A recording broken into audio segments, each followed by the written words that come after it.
This is a presentation of Northeast Streaming Sports.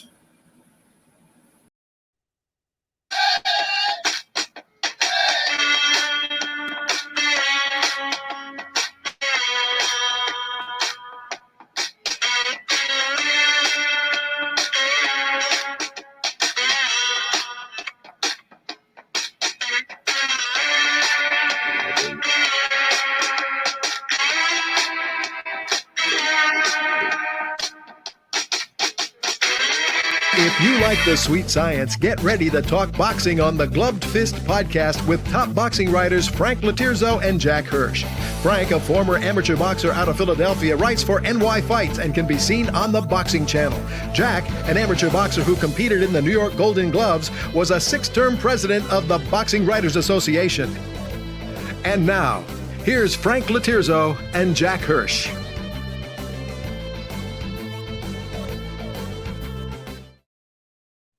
And we're back. Welcome to Glove Fist.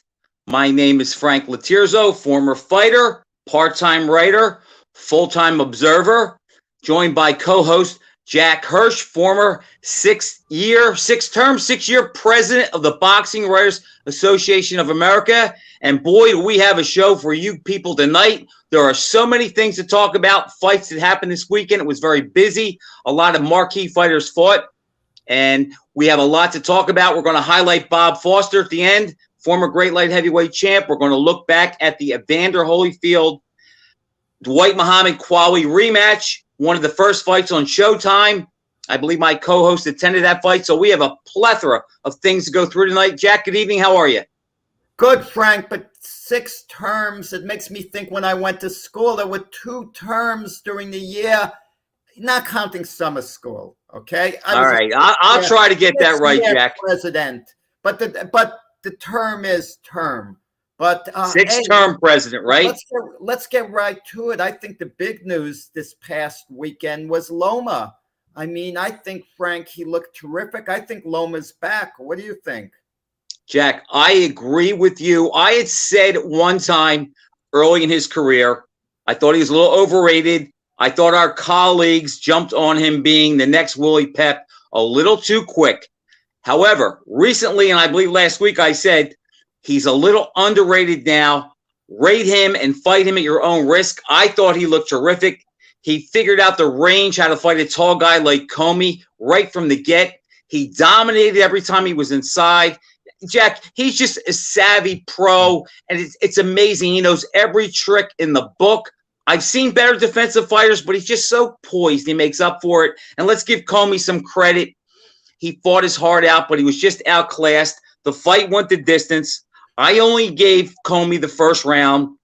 I thought Lomachenko just had an answer for everything he did. I also think it's obvious. Lightweight is his ceiling, but I think he's back. I think he's focused. I think he's healthy, and I think he's hungry, and I think he wants those belts back. But I'll tell you what did concern me, Frank. Qawi is a hard puncher, but he doesn't hit as hard as, let's say, a Tank Davis. If it was Tank Davis able to connect with the same type punches, would Loma have been able to withstand them? If he was able to, he goes on and he wins a fight against Tank Davis or whoever. But could he have withstood the same blows from Tank Davis? Clean, flush shots. And Qawi did land them from time to time, but then Lomachenko would overwhelm Qawi a moment later.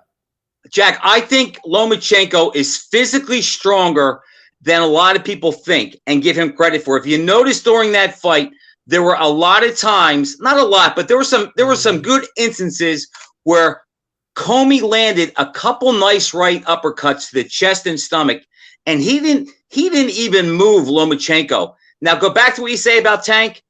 Let me just say this. I think if they signed to fight each other and it was the next fight, I would give Lomachenko the edge. But I think by the time the fight is made, I might favor Davis because Loma is going to be 34. I don't think he takes a great punch, but he doesn't get hit that clean. But again, I've seen better defensive fighters. Loma, wait a second. Loma when has he really been hurt in a fight? Linares knocked him down, but you can't say he really hurt him. Teofimo didn't really hurt Lomachenko. No, I think that his power scared him and kind of kept Loma from going after him early. Correct. But Jack, it's just a feeling that I don't think that Lomachenko is one of those guys that I just don't think he has a great chin. I've seen him hurt a few times, not bad, but I think against a guy like Tank, I think it would be a tough fight because remember, both guys like to fight inside. Their speed is close. Tank might even have quicker hands, and I think he's a better puncher, but I think Loma is a smarter fighter. I think he would try to outbox him, make him chase him, and it would be a hell of a fight. But I think if we look back, Jack, on the week or the month that we had of the lightweights, who do you think came out looking the best? I would say it's probably Lomachenko. Yeah, well, without question. I mean, listen, the second story of the weekend, I would say, would be Nonito Donaire. Okay, showing at age 39, he still has something left, but it's all relative to the competition. And listen, Dimitri Bivol successfully defended his light heavyweight belt, but no one's taking Bivol seriously as like an elite fighter. No, and there's no market to see him fight Canelo. He won a decision. Wasn't very crowd pleasing. I saw highlights of it. Yeah, I saw it. He didn't get much attention this week. But like back to Lomachenko, he really does stir the pot. And Jack, what I like about this guy, he said that he will go to Kambosos' hometown and fight him. That's how bad he wants the belts. And I just love that this guy is always willing to push himself and to fight the best. And I just wish some of these other lightweights would take note and stop winning the fights on Instagram and Twitter. If you're Kambosos, and let's assume the money is the same or very comparable, and you have your choice between Devin Haney and Vasily Lomachenko coming to Australia. We know Tank Davis isn't coming to Australia. We know Ryan Garcia isn't. And if he's adamant, Kambosos, about fighting in Australia, and he seems to be, and you can't blame him. He's fought in the other guy's territory. Yes. The last 3 fights. He's entitled to have a little home cooking. Now, if Kambosos has a choice, Devin Haney or Lomachenko, who's more beatable? What's the better style matchup for Kambosos? I would think that Haney would be the better style because he's a little more predictable. He's very skilled, but he's only been in with a few top guys, and he hasn't really shined. He's looked good. He's won. You can see the skills, but you could still tell he's a work in progress. Lomachenko, Jack, because of his footwork, and let's face it, this guy has perhaps his footwork is as good as anyone I've seen. I mean, he's one of those guys. He comes at you, but he's not there. And the way he moves around, he makes you punch across your body and you're out of position. And then he's right there to pepper you and tap you up because you're defenseless. So stylistically, I would say Lomachenko's a tougher fight, but conversely, it's probably the better fight and more money for Kambosos. So do you go with maybe the more sure victory for less money, or do you take the fight that's tougher for more money? No, it's not a sure victory against Devin Haney. Very far from it. There's a good chance Haney would even be favored in that fight. I mean, but in Australia, it would basically be pick'em if they had the neutral judges. There's the X factor in the lightweight division, who we don't talk about, who's moving up, Shakur Stevenson. And Shakur Stevenson said something that made a lot of sense to me. He said, anyone Lomachenko goes against, Lomachenko's going to be favored to beat. But if Lomachenko fought him, it would be a 50-50 fight. That would be the public perception. Half the people would pick Loma, the other half would pick Shakur Stevenson. And that makes a ton of sense. Shakur Stevenson not only has the talent, but he has the spoiler style. No one wants to fight someone with that type of style. And Shakur that's a tough fight for Lomachenko. But he just recently said that unless it's for all the belts, he doesn't want to go down to 130. Did I hear that correct? Well, exactly. But Shakur Stevenson said he would move up. I mean, you wouldn't have any titles on the line per se, but it would be a great matchup. Let's face it, you don't need a title there for Shakur Stevenson to fight Lomachenko. Frank, if you heard they were fighting, that's mouth We'd be watering. excited. Oh, you wouldn't care title. They could even make it a 10-rounder. They don't even have I'm trying to think, who would you pick in that fight? I'll tell you off the top of my head, I'd have to fully analyze it. I would go for Shakur Stevenson. Loma would have a difficult time hitting him, and I think Shakur would be able to peck away enough to pile up points and outpoint Loma. That would be my opinion. I mean, Shakur Stevenson is a nightmare to fight, You know, he's not only talented, but he has a style that's so hard to break through. And the only way someone breaks through that style, they have to be relentlessly aggressive and get Shakur Stevenson out of their comfort zone. And But Lomachenko can do that, Jack, in an unconventional way. Loma is aggressive from ring center, but then he backs off. He gives you all these crazy angles, but he doesn't really push you back to the ropes, work you over, hurt you that way. He just dazzles you from ring center. And I think Shakur Stevenson can counter that. All right, Jack, I got to disagree with that. Did you see him against Comey when he had him against the ropes?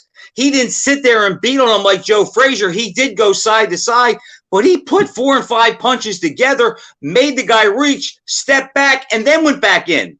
So I think he would back Shakur up, and he would show him some things he's never seen before. I don't think they're going to fight, but boy, that is a fight to definitely ponder. Right. I mean, I think Shakur Stevenson's going to have the same problem as Demetrius Andrade. I've said this before going forward. Finding, top guys to fight him. You know, they're not going to want to fight him unless they can. Conversely, everyone wants to fight Lomachenko because he's the new Manny Pacquiao in boxing. He brings a lot to the table financially to them. They could make more money in a fight against Lomachenko than they can with anyone else. Let's say Devin Haney fought Tank Davis. It's a lucrative fight, but it's not as lucrative for Haney as if he fought Lomachenko. I mean, that's the fight. That's why I think Lomachenko is going to get the opportunity to fight Kambosos in Australia if he's truly willing to go there, Frank. I believe if he's offered that, Jack, he will go there. And let me tell you something I picked up on Lomachenko this weekend also. I think he's been working with some grapplers because he was really good at tying up on the inside. His fundamentals really look good. It's like Comey really didn't get him with too many clean shots just to the body. And it's just so frustrating because you see a guy like Lomachenko and he's right there and you can't hit him. Then you miss. He peppers you up. And what happens, Jack, when that happens routinely, the opponent, the guy fighting Lomachenko, it gets in his head, and all of a sudden he thinks, well, I'm going to throw less, and I'm going to wait for the right opportunity. So then Lomachenko picks it up and becomes more aggressive. And in all honesty, when he dropped him in the 7th round, I think if he didn't pull that shenanigans with the corner about stopping the fight, he might have finished him. Yeah, you want to know something? Kudos to Richard Comey. People were remembering his 2nd-round stoppage against Teofimo Lopez, but Lopez is an explosive puncher. So that was a style thing. He nailed Comey. I thought that was going to happen, and it did happen. But what I would love to see, like a consolation fight to see who could move forward. Isaac Cruz against Richard Comey. The two guys who just lost hard-fought fights to Tank Davis and Lopez. That would be an interesting fight because of style clash. That's what I like for pay-per-view. That's what pay-per-view's lacking, Frank. Give us a good main event and give us fights like Isaac Cruz against Richard Comey. Add that in. Those are makeable. You know, Jack, this guy takes a lot of heat for some deserved reasons. But, Don King's cards back in the 80s, they were stacked. He'd have 3 or 4. He had a couple, not all. A lot of them were stacked, though. It was more than just one fight. He had Chavez and Tyson fighting on the same cards, or Tyson and Trinidad. I will give King that. And here's the other problem. And I mentioned this. I think I mentioned it last week. Jack, a month ago, we had the best fighter, in my opinion, in boxing, in Terrence Crawford fight, a credible 2-time champ who was still on his game. the fight was impossible to find. Okay, couldn't find it. Had to have ESPN Plus. If you didn't have a smart TV, you couldn't get it. I had to go to a strip club with my buddies to watch it. Now, this weekend, you could have ran into Floyd Mayweather there. He likes to go and throw the around $100. You're right, supposedly, yeah. Jack. This weekend, we had two guys in Lomachenko and Donaire fight. Both guys are going to be in the Hall of Fame. Both guys are on top of their game. And Jack, they both fought on high-profile cable channels, on prominent channels. And like you kind of had to go back and forth. I fell asleep. Wait, Frank, I got to call you out on this. You mean the only place you could catch the Terrence Crawford Sean Porter fight was at a strip club? You couldn't catch it anywhere else? Jack, I called every sports bar in South Jersey, and they couldn't get the fight. Why didn't you get ESPN Plus? Wasn't it on their app? Jack, it was, but the bars have to pay like $10,000 for that. And let's face it, how many people know of Terrence Crawford and Sean Porter that aren't boxing fans? I called every fight where I usually go with friends to watch these pay-per-view fights if I don't buy them, and we couldn't get it anywhere. Then a buddy of mine called me at 10 o'clock. He goes, Frank, he goes, there's a place about 20 minutes from where you are. We can go watch it. It's $20 to get in. He says it's a strip club, but they have the fight and they're advertising it. I said, so let's go.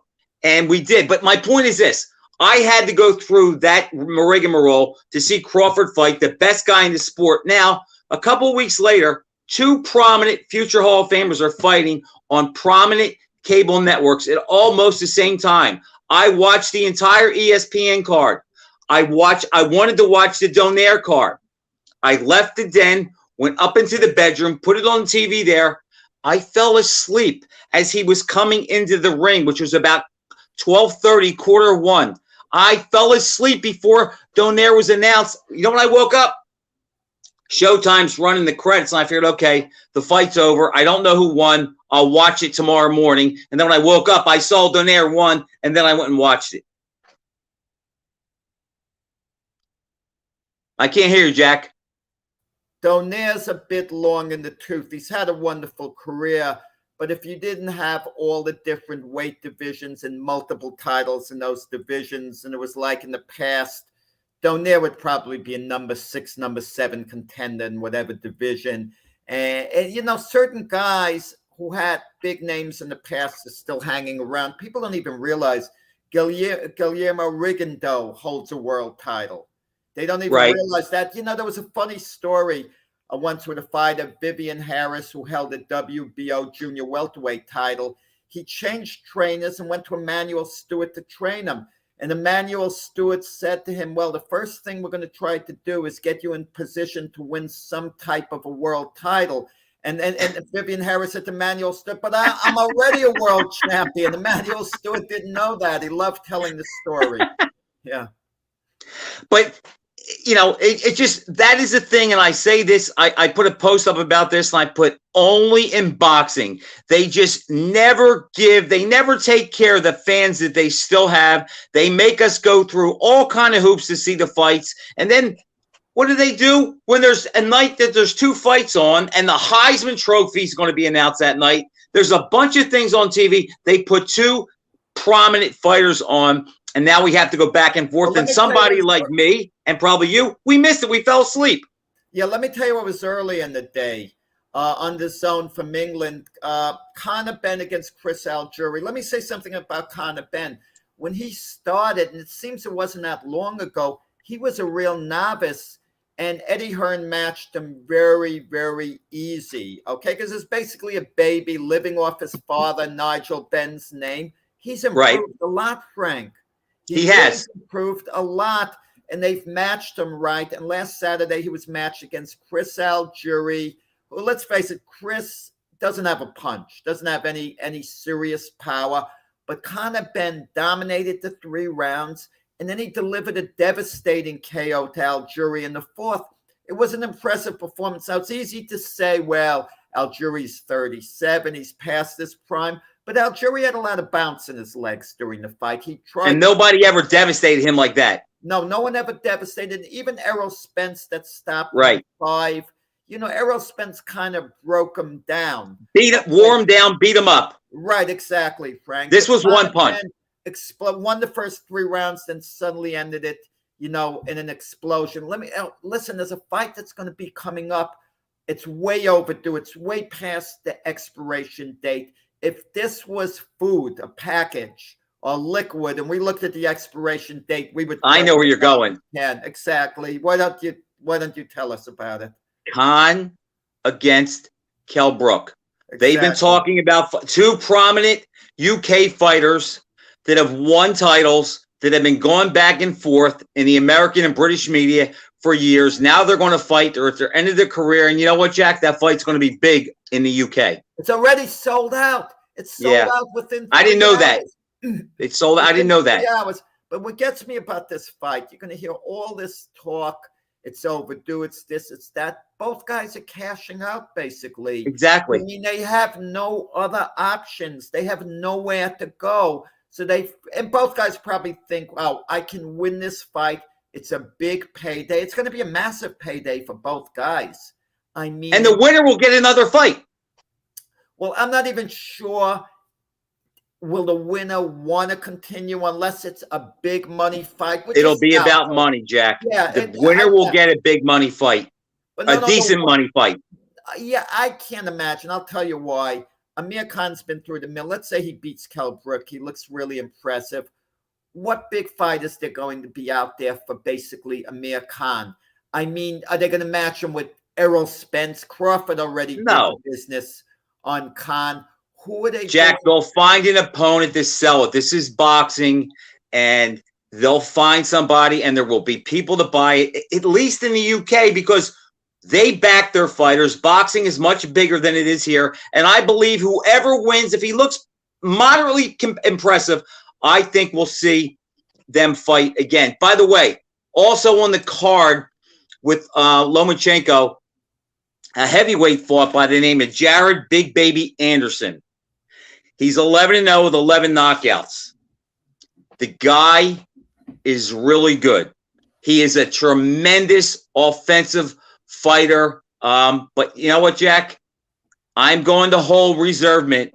I'm going to hold off on my assessment of him. I really like his offense.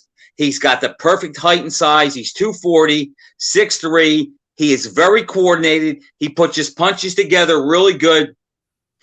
But his defense isn't that good. Now, that could be a case where he was fighting a guy who we didn't think could hurt him, and that made him a little sloppy. But I didn't like how sloppy he was and how reckless he was. But I will say this. We will hear from him. I wouldn't be surprised if he won a piece of the title down the road. Tyson Fury spars him, and he thinks the world of him as a talent. You can see the talent. Offensively, it's all there. I'm not sure about the defense, but he's definitely somebody to keep an eye on. He's very talented, and I'm high on him, as I think you are, Frank. That's the way it sounds. But it's buyer beware. Remember how high we were, at least I was, on Michael Grant, the heavyweight. He was built up for, former athlete, football player. He was showing a lot of skills. And he showed a lot of heart the way he stopped Andrew Galata in the last. I was at that fight. He went down and he came back to win. And he showed the intestinal fortitude you want to see in a fighter. And he looked like he had a ton of talent. And it looked like he was going places. And then they matched him with Lennox Lewis. And there was some people picking him to beat Lewis. But all along, Emmanuel Stewart, Lewis's trainer, was saying Michael Grant's basically a novice. Why are people so high in him? But a lot of us were, and Lennox Lewis destroyed him in 2 rounds. Jack, I remember that was around 2000. And you know what my impression was? And I think this is the difference between Anderson and Michael Grant. I think Michael Grant was a phenomenal athlete who tried to be a boxer. I don't think he was a legit fighter.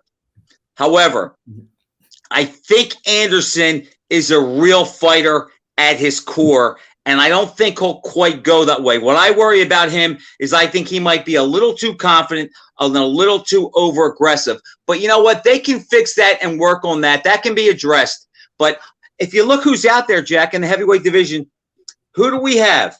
Who do we have out there? After you get past, let's say, Fury, Usyk, Wilder, and Joshua, I mean, there's a chance Anderson might be able to go with a guy like Joseph Parker. Frank, after you get past those guys this weekend, Joseph Parker and Derek Chisora rematching. That's what we have. The winner of that fight is going to fight for one of the major belts. You know, they're the alternative opponent if the triangle between Fury, Usyk, and Joshua doesn't pan out in the short term. Then the winner of Parker Chisora can be in the mix. And don't forget, Chisora nearly beat Usyk. He came up just a little short before Usyk fought Joshua. He won 5 out of 12 rounds with him. That's what made me think that Joshua maybe had a spot. Right. Chisora won. 2 judges gave him 5 out of the 12 rounds. And Jack, before I forget, let me just address this.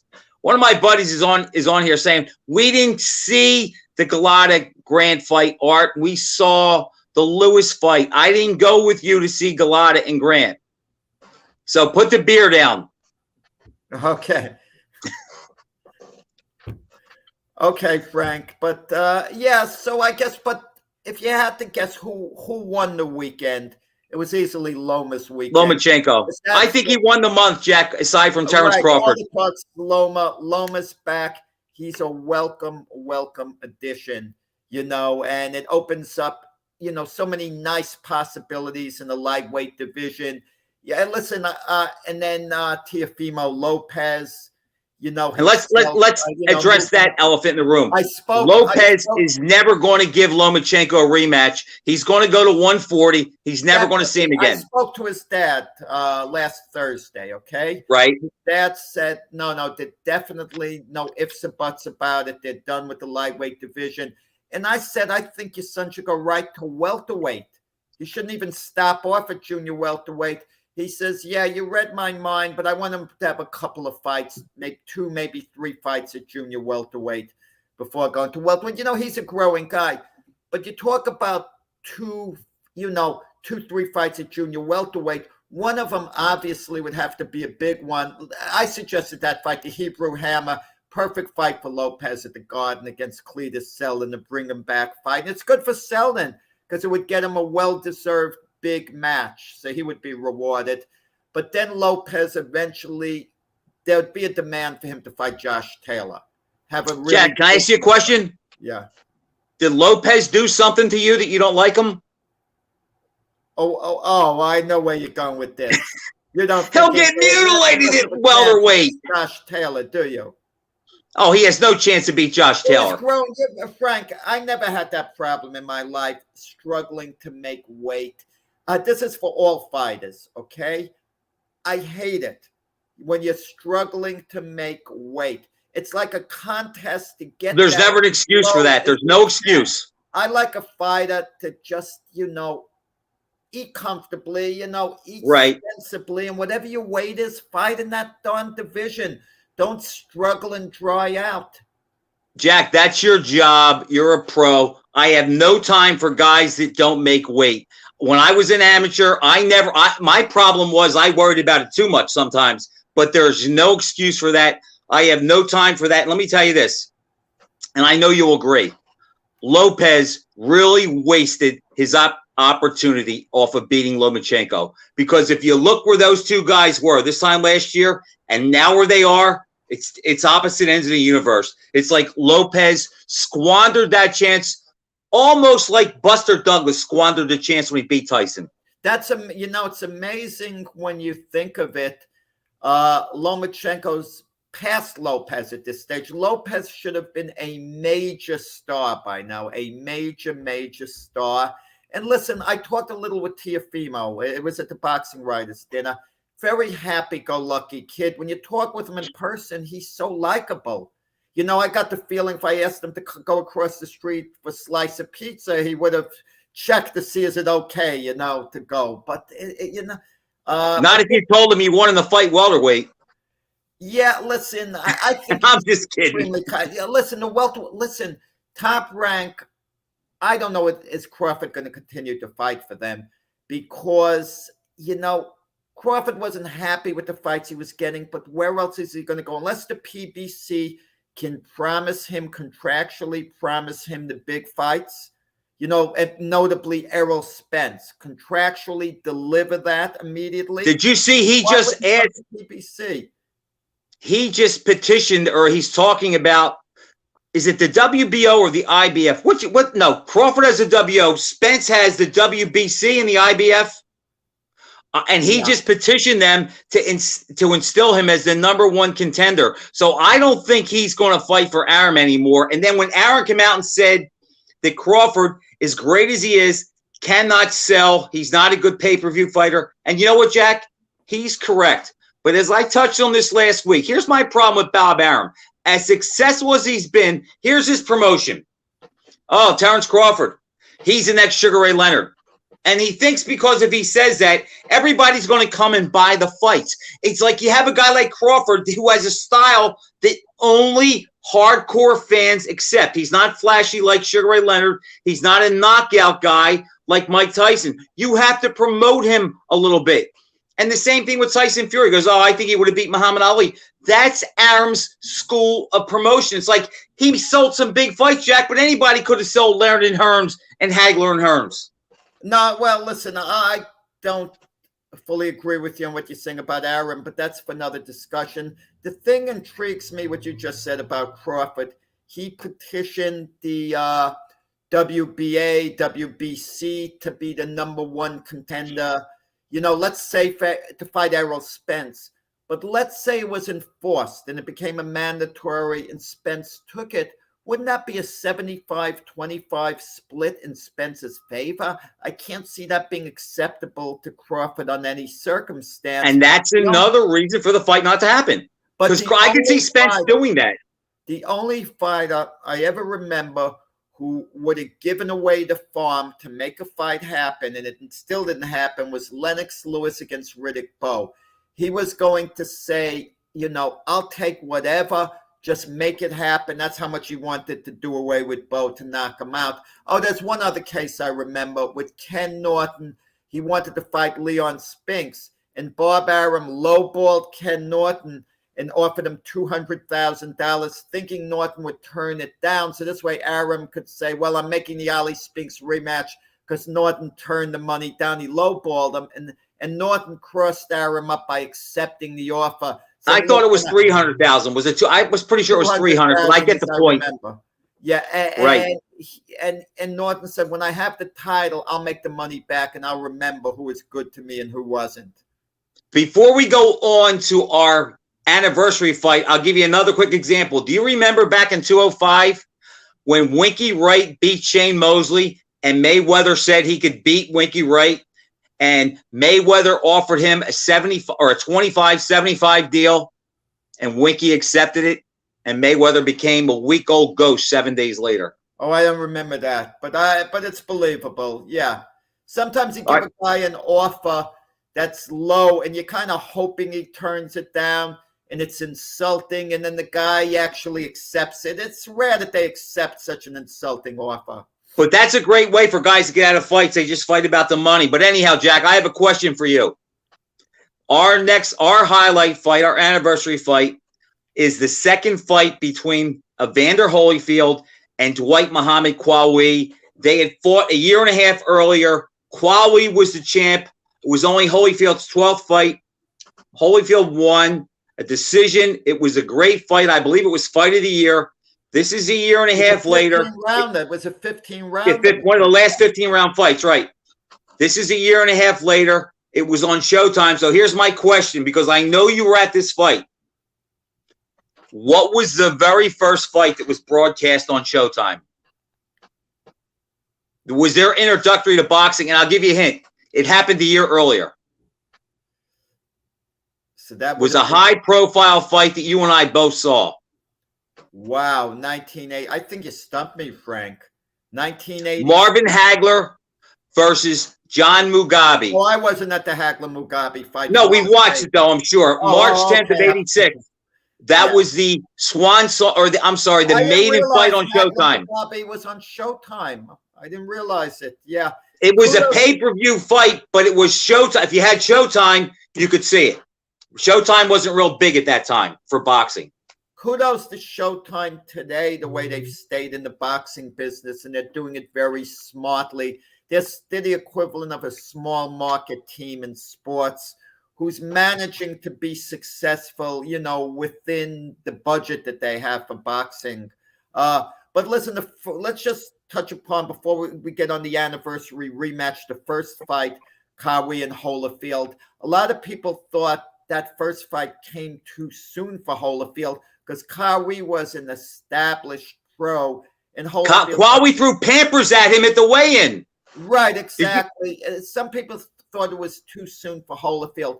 My feeling was that Holyfield was an exceptional talent, would win, but Qawi pushed him to the limit. Holyfield was completely spent at the end of the fight, had to go to the hospital, dehydrated. Holyfield even said, it turned out to be a split decision, but Holyfield clearly won in my view. He won it down the stretch after like the 8th round. Right. But Holyfield said that during the fight, it actually crossed his mind to just quit. The pressure Qawi was putting on him was pretty relentless, but Holyfield, being the great fight he was, hung in there, was up to the task. For the rematch that took place a little more than a year later, the first fight I think was in July 86. July 12th of 86. Right, so we're talking about close to a year and a half later. They had the rematch. And by then, you knew Holyfield was continuing to improve a great deal. And you could sense Qawi was starting to regress a little bit. So they were going in opposite directions. So it was expected that Holyfield would win, and it was reflected on both guys' efforts. Holyfield was the same guy like normal, and I got the feeling Qawi was stopped in the 4th round. It was just my feeling, being a ringside. He didn't want to continue. That was my feeling. He didn't have to resolve that we were used to him. That was the most I ever saw him hurt. I was around Qawi at that time, Jack, and believe it or not, before the first Holyfield fight, I tried to tell him, and I'm not sure he believed it. He was in great shape, but I tried to tell him, Dwight, this kid is special. He feels he got screwed at the Olympics. He's on a mission to make his mark as a pro. He is very dangerous. I picked Holyfield to win that fight, and it kind of went the way I thought it did. Plus, remember, Lou Duva and George Benton are smart. Benton was in the gym with Qawi all the time. They know what they're doing. The fact that they were willing to take the fight even made me more confident. But a lot of people forget, Jack, back then, cruiserweight, you couldn't weigh over 190 pounds. For that rematch, Holyfield was 187 and Qawi was 190. Now today it's 200 pounds, and then you go to Bridger weight. But yeah, the difference in the second fight, Jack, Holyfield got better, more confident. He boxed. He looked like he got a little stronger. He dropped Qawi twice in the 4th round. I don't think he hurt him the first time, but boy, when he hit him with that right hand in the 4th round of the rematch, he really hurt him. He fell forward on his stomach. He didn't come close to being the count. It was out, and I don't think Dwight was ever the same after that. And that, to me, that was the beginning of the Evander Holyfield legend. And I got to tell you a side note to that fight. Mike Tyson held a version of the heavyweight title, but he was the big name in the heavyweight division at that point, 1987. And Mike Tyson came to ringside. He was sitting there with a date or whatever. I remember. On the ring apron. And when I was glancing over towards Mike Tyson during introductions, and he was cheering for Qawi. Okay, that's the guy he was cheering for, not for Holyfield. And when Holyfield stopped Qawi, I saw Tyson get up in a huff, like he was really annoyed, because he could sense Holyfield was a future rival of his, and that was the guy he felt, a little threatened by. He didn't feel threatened by Qawi, but he did by Holyfield.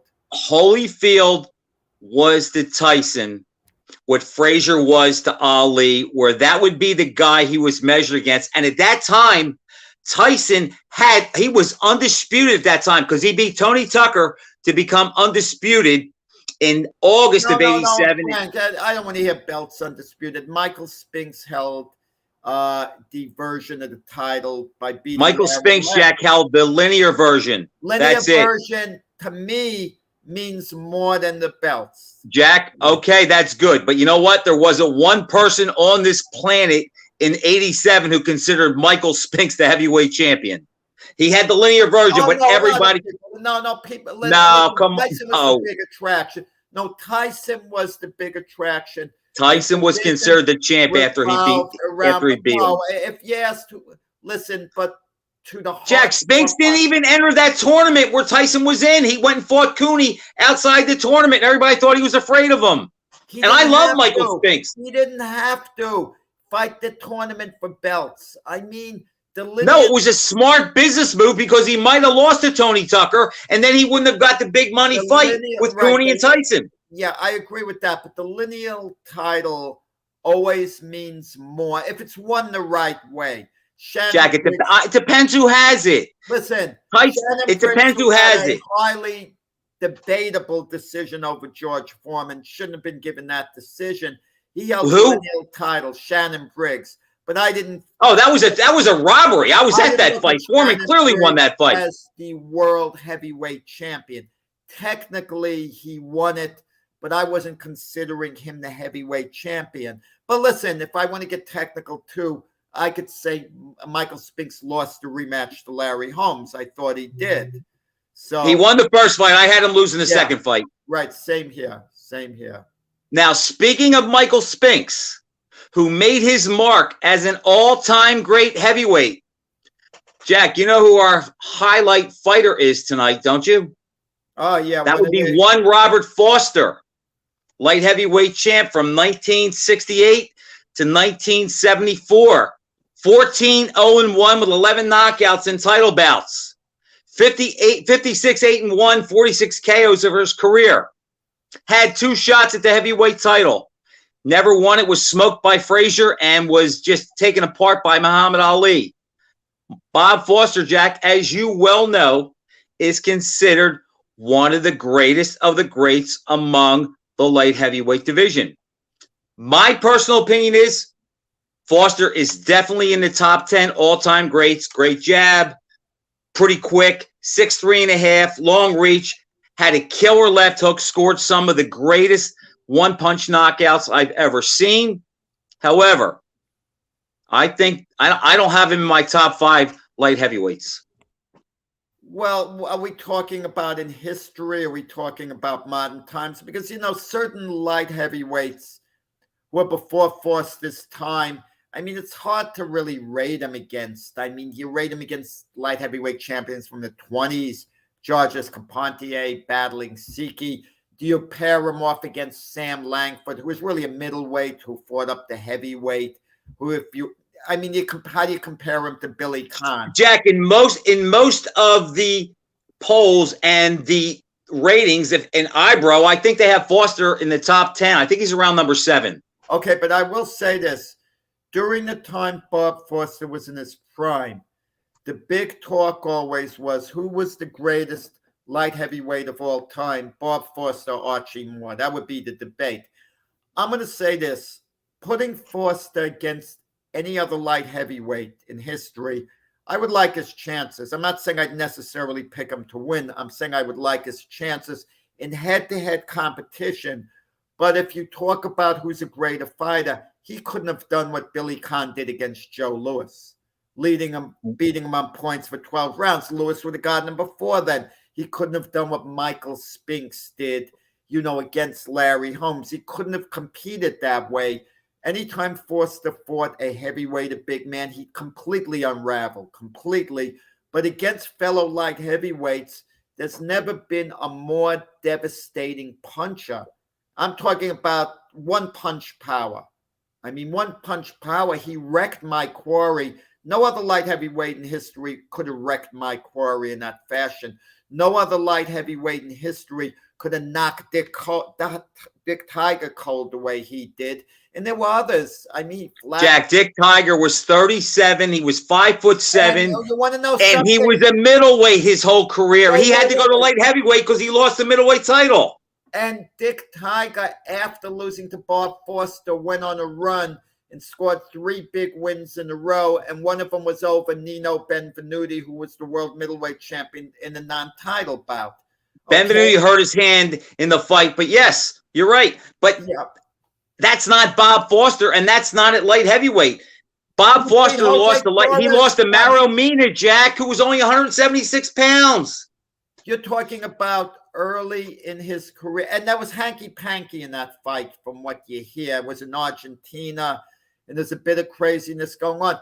But listen to the amount of guys that Bob Foster put down for the 10 count. I mean, there was Dick Tiger, there was Mike Qawi, there was Vicente Rondon. Right. They're devastating knockouts. There's no doubt the guy can punch. Chris Finnegan. He knocked him out. He knocked him out in the 14th round. But Jack, he had to come from behind. He was losing the fight. No, he was losing to Finnegan. No, he wasn't losing to Finnegan. No. Jack, after 10 rounds, he was behind. He had to rally, and Finnegan hurt him in the 10th. He was ahead going into the 14th round. But that says a lot for Foster, that if that's correct, that he could rally that late in the fight and knock Finnegan out in the 14th in England, in Finnegan's home territory. That says a lot. I don't want to come off as a guy that's putting Bob Foster down, okay? But if you think about it, since Bob Foster, who's the greatest light heavyweight? Would you agree it's probably Michael Spinks? Yeah, I would agree. Okay. And this is not Bob Foster's fault, but Jack, if you look at the guys Foster fought, and our friend Russell Peltz agrees with me on this, the guys he fought in those title fights, there was really nobody outstanding. Where you look at Michael Spinks, he dominated the greatest era in light heavyweight history. He beat 4 guys, in my opinion, who would have defeated everybody Foster defended the title against, and that's Marvin Johnson beats everybody Foster defended against. Eddie Mustafa beats everybody Foster defended against. Braxton beats everybody Foster defended against. And I think Yaki Lopez does too. And I also think Qawi, who held the title going into the Spinks fights, also would have beat Foster. And I don't want to put Foster down. I think he was great. He was at a time when light heavyweights didn't make money. He had to move up to fight Frazier and Ali. He never competed with those guys. I think he's one of the greats, but I do think his record is a little overrated. He fought everyone out there. And that's all you can ask. You're right. Never ducked anyone. You can make the same argument about Vladimir Klitschko. That's why he's not considered one of the greatest heavyweight champions of all time. Well, who did he fight? So we tend to hold it against guys. But it's the way Foster won his fights. He had power, Jack. There's no doubt. There's no doubt about that. But I just think his resume is a little weak. Fashion. Okay, because Ali didn't devastate people, and most people think he's the greatest. He didn't win fights like Bob Foster did. As long as you win, that's all that counts. And Michael Spinks also had a one-punch knockout over Marvin Johnson. Nobody ever did that. Okay, you mentioned 4 opponents who you think would have beaten everyone that Foster fought. I'm not so sure they beat Dick Tiger. Not at all, okay? I mean, Dick Tiger against Yaki Lopez, I give Dick Tiger a very good chance. I give him a good chance against Mustafa Muhammad in there. Oh, no. Oh, yeah, Dick Tiger was a great way. Great fighter. But Eddie Mustafa knocked out Marvin Johnson. He gave Spinks his toughest fight, and he beat Saad.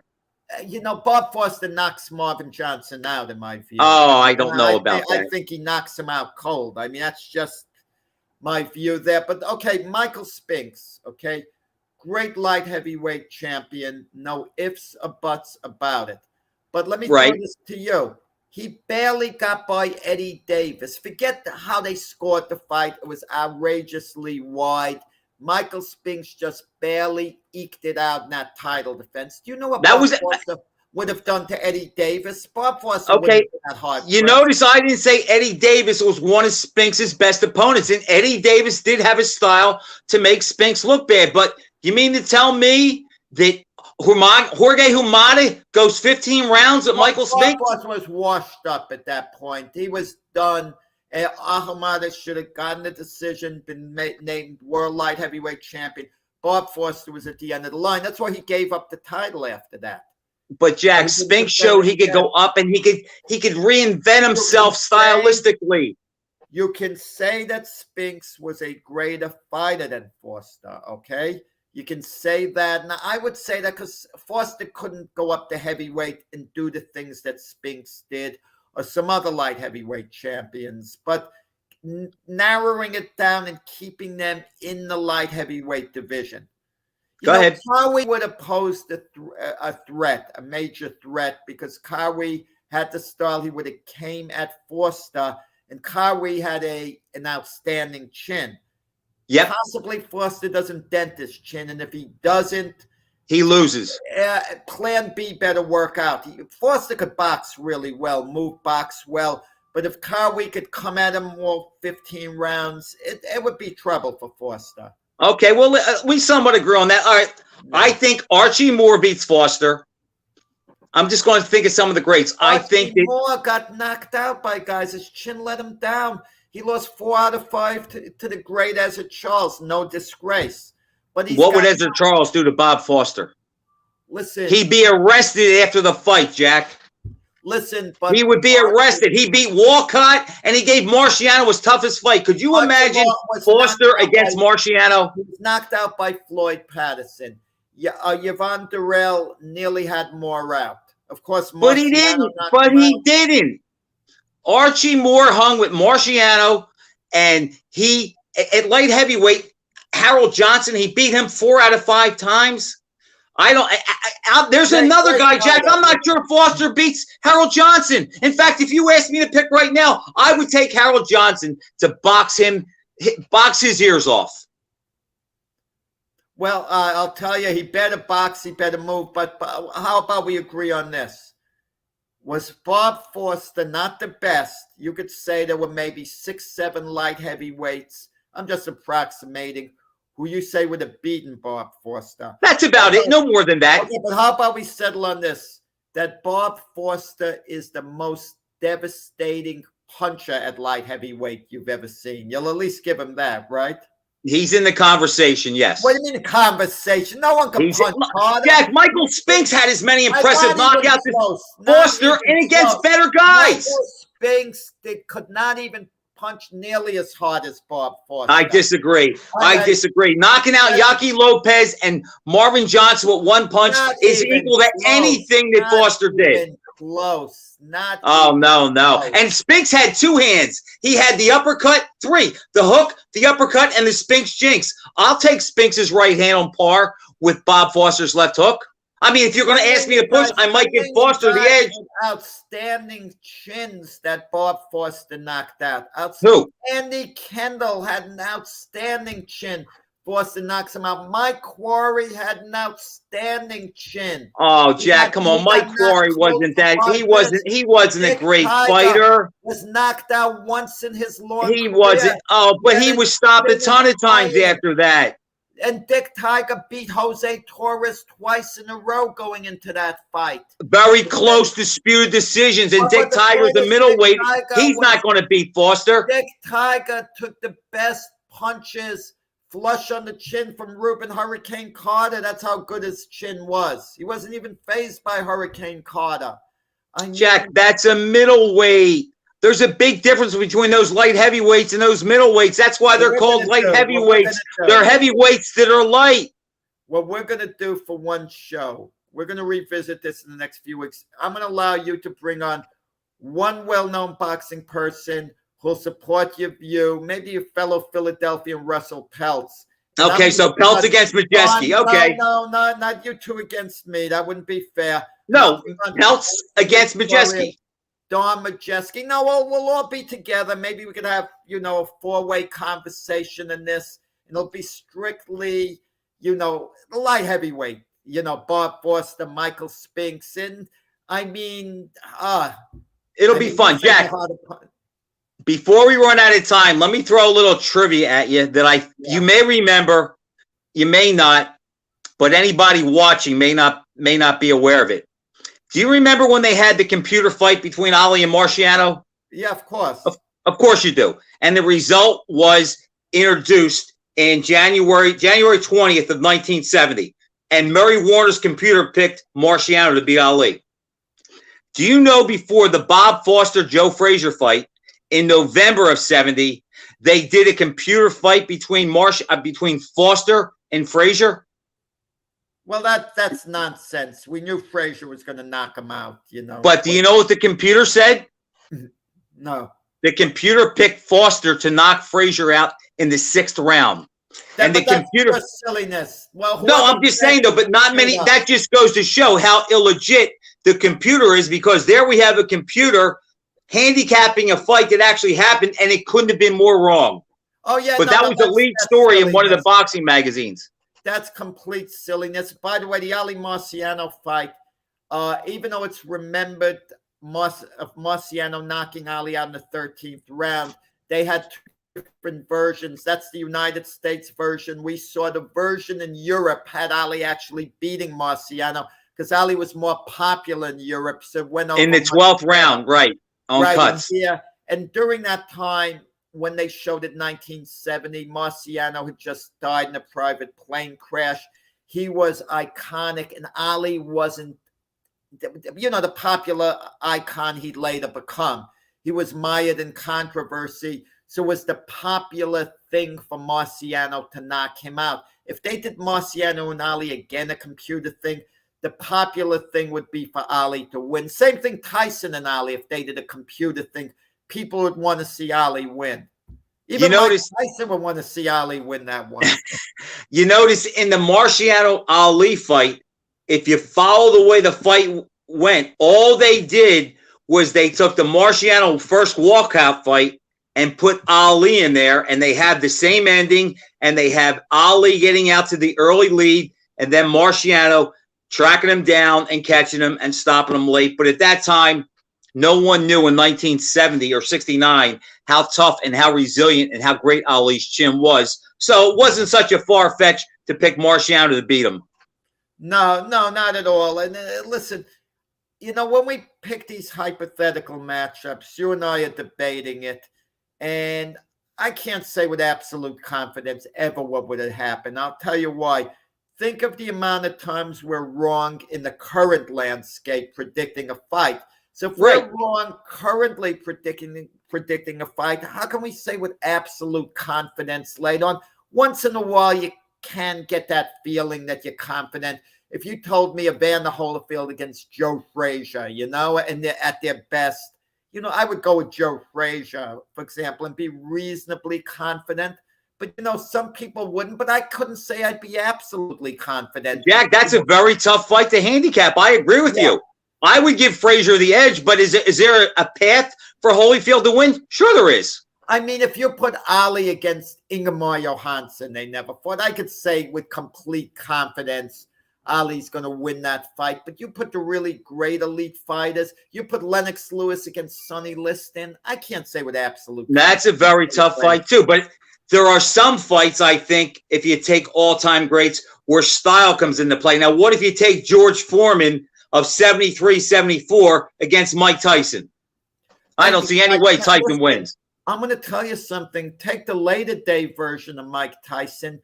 Can you say with absolute confidence, of George Foreman, can you say with absolute confidence that Mike Tyson would have beaten the older George Foreman? You can't, you know, there's some doubt there. Jack, not only are you correct, and I said that back then, you know, that fight could have been made. Bobby Goodman told me that. We were at the Holyfield Seamus McDonough fight. It was me, George Benton, Duva, and Bobby Goodman, and they were talking about that fight, and Bobby Goodman said that King presented that fight to Tyson, and Tyson said to him, he goes, look, he said, Foreman is a con man. If you love him so much, you fight the MFer. I'm not going near him. And you know what a lot of that had to do with? Everybody talks about how Tyson got Larry Holmes back for beating Ali. When Tyson used to watch fights with Cuss, Cuss would sit there and they'd watch the Frazier Foreman fight, and he would say to Mike, it's suicide if you're a swarmer, and you got to bring it to Foreman. Great point, Frank. The hour went by real quick. Had a ball. Always love talking boxing with you, and we appreciate the input from the viewers. And can't wait until next week. See you next week, Frank. Thanks, Jack. Have a good weekend.